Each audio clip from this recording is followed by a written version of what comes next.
LJP പടമായിട്ടായാലും മോഹൻലാലിൻ്റെ പടമായിട്ടായാലും പടം എനിക്കൊരു അമർചിത്ര കഥ പോലെയാണ് തോന്നിയിട്ടുള്ളത്. ഒരു നമ്മളിപ്പോൾ ബാലരമയിൽ ഡിങ്കനൊക്കെ വായിക്കുമല്ലോ, അപ്പോൾ ആ ഒരു വിഷ്വൽസ് ഇങ്ങനെ ഓരോ ഫോട്ടോ ഫ്രെയിം വെച്ചതുപോലെ തോന്നിയിട്ടുള്ളത്.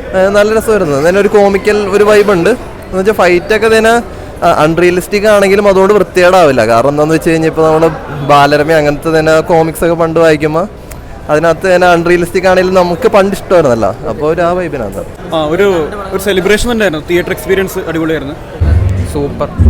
ആക്ച്വലി അത്രയും നെഗറ്റീവ് പറയാനായിട്ടൊന്നുമില്ല. എനിക്ക് തോന്നുന്നു ഇവിടുത്തെ ആൾക്കാർ ഇങ്ങനത്തെ പടം കണ്ടിട്ടില്ല ഇതുവരെ. അപ്പോൾ അത് ഞാൻ ഒരു കോമിക്കൽ സ്റ്റൈലിൽ ഇങ്ങനത്തെ ഒരു ആക്ഷൻ ഹീറോ ടൈപ്പ് പടം വന്നപ്പോൾ അവർക്ക് തന്നെ പിടിക്കാത്തതെന്ന് തോന്നണേ. അല്ലാണ്ട് എനിക്ക് ഭയങ്കര ബാഡായിട്ട് തോന്നിയില്ല. പക്ഷെ നെഗറ്റീവ് ഇത്രമാത്രം വന്നിരുന്നത് എന്തുകൊണ്ടാണ് എനിക്ക് മനസ്സിലായില്ല. കാരണം ഫസ്റ്റ് ഹാഫ് വരെ ഞാനതിൽ ഉള്ളിൽ കയറിയിരുന്നു പടത്തിൻ്റെ, അതുകൊണ്ട് എനിക്ക് ഭയങ്കര ഇഷ്ടമായി. LJP പടമായതുകൊണ്ട് തന്നെ കുറേ ആൾക്കാർക്ക് അത് പെട്ടെന്ന് കാണുമ്പോൾ മനസ്സിലാവില്ല. കുഴപ്പമില്ല, നല്ല സിനിമയാണ്, നല്ല പടമാണ്, അടിപൊളിയായിട്ടുണ്ട്, നല്ല പടം, സൂപ്പർ പടം. കുറേ സിഗ്നേച്ചർ മൂവുകളുണ്ട്, ഫുള്ള് ഇതിൻ്റെ അകത്തുണ്ട്, കുറേ ട്രേഡ് മാർക്കുകളൊക്കെ ഉണ്ട്.